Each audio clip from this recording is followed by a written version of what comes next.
Стартовал первый этап сборов юношеской футбольной команды к 7-м международным играм «Дети Азии», которые состоятся в Монголии в 2020 году.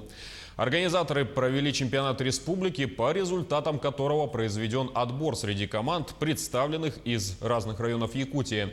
В течение месяца спортсмены будут проходить двухэтапный отбор. По словам тренера нашей сборной, на первом этапе будет рассмотрен функционал техники и тактики ребят. Во втором этапе игроки будут сражаться между собой. Сильнейшие продолжат тренировки, и из 30 детей путевку получат лишь 12. Из них 2 вратаря и 10 игроков на поле.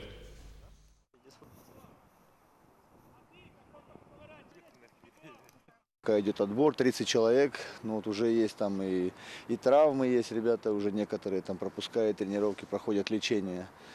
Принцип будет игры, у нас игры будут и товарищеские игры, и контрольные игры, и будем участвовать в чемпионате России.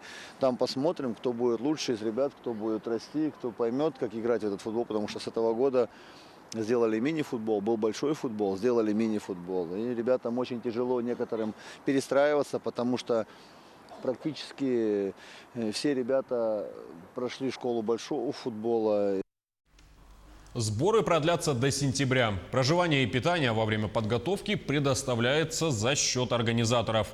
Кроме того, ребятам из районов временно придется привести учебу в городские школы. По словам тренера, игровые виды спорта требуют сплоченности и постоянные совместные тренировки.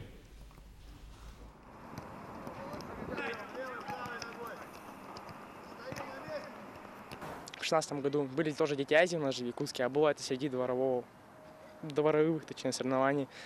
Ну и все. Мы играли на поле Дюша-4, мы заняли 2 место, а в общем во всей спартакиаде мы заняли 1. И мы полетели в Крым. И так не сюда пригласили, в Дюша-4. Вот сейчас мы готовимся к Дети Азии. Ну, нагрузки это самое тяжелое у нас. Будем кроссы бегаем еще, можно так сказать, по 4 километра. Тренируемся. Хорошо дружим со всеми, самое главное. Самое главное, что мы общаемся между собой.